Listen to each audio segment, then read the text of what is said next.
আচ্ছা, এখানে উপস্থিত স্বাধীনতা সংগ্রামী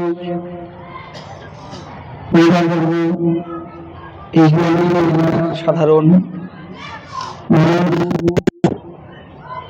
এছাড়াও অনেক ছাত্রজন এবং নেতৃত্ব যারা উপস্থিত হয়েছেন, আমাদের সকলকে নমস্কার এবং প্রণাম জানিয়ে দুটি কয়েক কথা। আজকের দিনটি আমাদের কাছে খুব প্রাসঙ্গিক। এই সাধারণতন্ত্র দিবসে এই সভা শুরু করার আগে আমরা ডক্টর আম্বেদকরের প্রতি শ্রদ্ধা জানিয়ে আমরা এই সভায় এলাম। গোটা ভারতবর্ষের মাটিতে, গোটা পশ্চিমবাংলার মাটিতে এই সংবিধানকে পরিবর্তন করার একটা চক্রান্ত চলছে। এই গোটা ভারতবর্ষের ইতিহাসকে বদলে দেওয়ার একটা চক্রান্ত চলছে। স্বাধীনতা আন্দোলনের ইতিহাস বদলানো যায়। আমরা ইতিহাস থেকে শিখতে চাই এবং ইতিহাসে কোনোদিন ফিরে যাওয়া যায় না। প্রতিটা দিন, প্রতিটা সময়, প্রতিটা মুহূর্তে আমরা ইতিহাস থেকে শিখি। আমরা শিখি বাংলার মাটিতে এবং ভারতবর্ষের মাটিতে স্বাধীনতা সংগ্রামীরা আমাদেরকে শিখিয়েছে যে কিভাবে ওরা দেশের মাটিতে সাধারণ মানুষের লড়াইকে এগিয়ে নিয়ে যেতে হয়।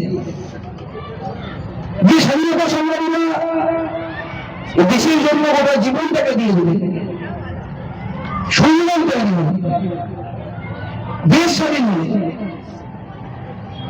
আর এই বছরটাও আমাদের কাছে খুব প্রাসঙ্গিক, কারণ এই বছরটা হচ্ছে নবজাগরণ ভারত সভার 100 বছর। ভগৎ সিং এর নেতৃত্বে নবজাগরণ ভারত সভা তৈরি হয়েছিল 1926 সালে। আজকের সময় দাঁড়িয়ে কেন এই দিনটিকে আমাদের স্মরণ করতে হচ্ছে? স্মরণ করতে হচ্ছে এই কারণে, কারণ যারা সংবিধান মেনে নিতে চাইছে, যারা ভারতবর্ষের ইতিহাস মেনে নিতে চাইছে, তাদের বিরুদ্ধে আমাদের লড়াই। আর এই লড়াইটাই আমরা এসএফআই ডিওএফআই এর পক্ষ থেকে সব অংশের মানুষের কাছে আমরা আহ্বান জানাচ্ছি যে আসল লড়াইটা আমাদেরকে একসাথে লড়তে হবে। কোন ভারতবর্ষ গড়ার সিদ্ধান্ত গ্রহণ করেছে সেই সময় সেই সময় ভগৎ সিংরা কোন ভারতবর্ষ করতে চেয়েছিলেন? যে ভারতবর্ষের মাটিতে দারিদ্র্য থাকবে না, ক্ষুধা থাকবে না, বৈষম্য থাকবে না, ভেদাভেদ থাকবে না। আজকে যে সংবিধান আপনারা পাঠ করলেন, সেখানে কোন জায়গায় ভেদাভেদের কথা লেখা নেই। এগুলো ভারতবর্ষকে ধর্ম, বর্ণ, ভাষা, তার ভিত্তিতে এরা ভারতবর্ষটাকে ভাগ করতে চাইছে। যে ভারতবর্ষ তৈরি করার স্বপ্ন দেখেছিলেন স্বাধীনতা সংগ্রামীরা, সেই ভারতবর্ষ আজকের সময় দাঁড়িয়ে আমরা কেন আমরা সব পাচ্ছি? কেন আজকের সময় দাঁড়িয়ে হসপিটাল থেকে শুরু করে শিক্ষা, আর শিক্ষা থেকে কৃষি ব্যবস্থা, সব জায়গায় সংকট তৈরি হবে? এই সংকটে ভারতবর্ষ ছিল না, এই সংকটকে তৈরি করা হচ্ছে। যে ভারতবর্ষের মাটিতে যে স্বাধীনতা সংগ্রামীরা গোটা ভারতবর্ষটাকে যে বৈচিত্র্যের মতো ঐক্য তৈরি করতে চেয়েছিল, সেই বৈচিত্র্যের মতো ঐক্য আমরা তৈরি করতে পারলাম না। কেন পারছি না? পেছন থেকে টানছে। যারা ভারতবর্ষের মাটিতে যে আরএসএস, যারা পেছন থেকে ছুরি মারার চেষ্টা করে, যারা সংবিধানকে বদলে দেওয়ার চেষ্টা করে, যারা ইতিহাস বদলে দেওয়ার চেষ্টা করে, শুধু ইতিহাস নয়, এরা গোটা বইয়ের পাতা বলে দিচ্ছে, সিলেবাস বলে দিচ্ছে, স্টেশনের নাম বদলে দিচ্ছে, স্বাধীনতা সংগ্রামীদের নাম বদলে দিচ্ছে। এখনো যদি আমরা যাই আন্দামান শিলংয়ের জেলে, সেই জেলে যত বন্দীদের নাম লেখা আছে তার মধ্যে বেশিরভাগ বন্দীরাই ছিলেন বামপন্থী। সেই ভূমিকাটাকে অস্বীকার করার একটা চেষ্টা করা হচ্ছে। এই জায়গায় দাঁড়িয়ে আমরা খুব স্পষ্টভাবে এবং পরিষ্কারভাবে কথা বলছি, আজকের সময়ে দাঁড়িয়ে এই দেশ বাঁচানোর লড়াই, আজকের সময়ে দাঁড়িয়ে এই বাংলাটাকে বাঁচানোর লড়াই, আজকের সময়ে দাঁড়িয়ে বাংলার ছেলেরা ভালো নেই, আজকের সময়ে দাঁড়িয়ে তারা বেকার যৌবনরা নিজের বাড়িতে বসে কাজ পায় না, অন্য রাজ্যে কাজ করতে চলে যেতে হয়। কেন? এই ভারতবর্ষ চেয়েছিলেন যে ভারতবর্ষের যৌবনকে এক রাজ্য থেকে আর এক রাজ্যে কাজ করতে যেতে হবে, চাইনি তো?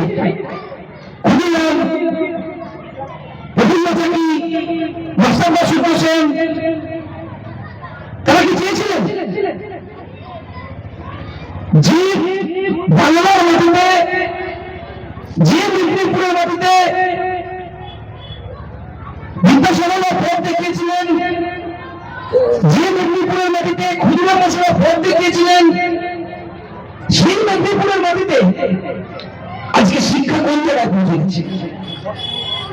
একটা সময় গোটা ভারতবর্ষের মধ্যে, গোটা পশ্চিমবঙ্গের মধ্যে শিক্ষাতে প্রথম হয়ে গেছিল মেদিনীপুর। সেই মেদিনীপুর জেলা আজকের সময় শিক্ষার অবস্থা তৈরি হয়ে যায়। আমরা তাই প্রতিদিন আমরা চর্চা করতে চাইছি, যদি ঘটনাটাকে বোঝাতে হয়, এই বাংলা লড়াইকে এগিয়ে নিতে হয়, স্বাধীনতা সংগ্রামীদের দেখানো প্রতিনিধি আমাদের দেশটাকে, রাজ্যটাকে এগোতে হয়, তাহলে যে সমাজতান্ত্রিক ভারতবর্ষ তারা তৈরি করতে চেয়েছিলেন, কোন মানুষের মধ্যে ক্ষুধা থাকবে না, কোন মানুষের দারিদ্র থাকবে না, বৈষম্য থাকবে না, সেই সমাজ তৈরি করার লক্ষ্যে প্রতিদিন আমরা এসএফআই এবং ডিওএফআই কর্মটা করছি। আর এই লড়াইয়ে সবার কাছে আমরা আহ্বান জানাবো, আসুন লড়াইটা একসাথে লড়ি এবং এই স্বাধীনতা সংগ্রামীদের প্রতি শ্রদ্ধা জানিয়ে দিচ্ছি, পরিবারের প্রতি শ্রদ্ধা জানিয়ে দিচ্ছি। সেই লড়াইটাকে যদি আরো এগিয়ে নিতে হয়, লড়াইটাকে একসাথে লড়তে হবে। কারণ এই ভারতবর্ষটাকে বাঁচাতে গেলে কোনো ধর্মের ভিত্তিতে, কোনো ভাষার ভিত্তিতে, কোনো জাতির ভিত্তিতে ভেদাভেদ নয়।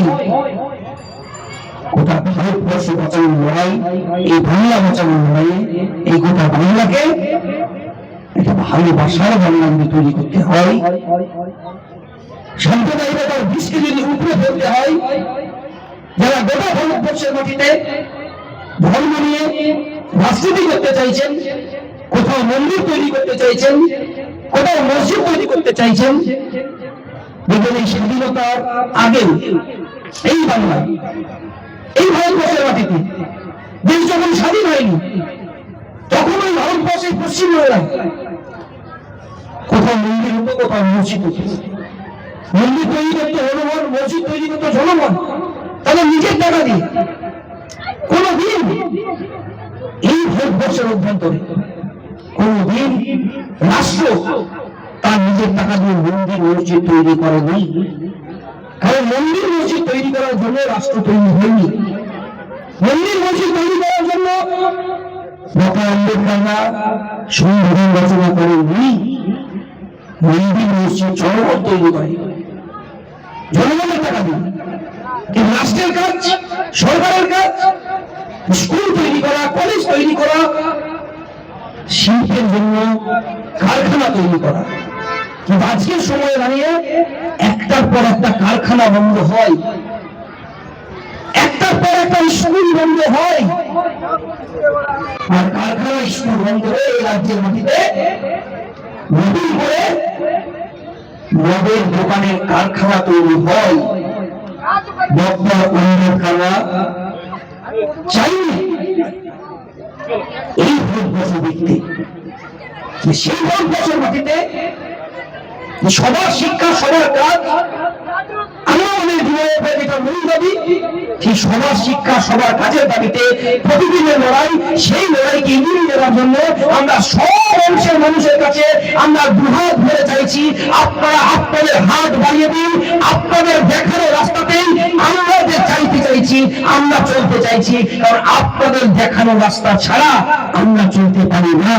তাই এই স্বাধীনতা সংগ্রামের মাটিতে এসে আমরা শপথ গ্রহণ করতে চাই, এসএফআই ডিওয়াইএফআইয়ের পক্ষ থেকে আসুন এই বাংলাটাকে বাঁচাই, এই দেশটাকে বাঁচাই, এই রাজ্যটাকে বাঁচাই।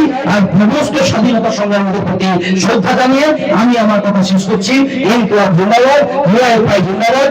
এবং এখানে যারা স্বাধীনতা সংগ্রাম আছেন আরো একবার সবাইকে আমি নমস্কার এবং প্রণাম জানিয়ে আমি আমার কথা শেষ করছি।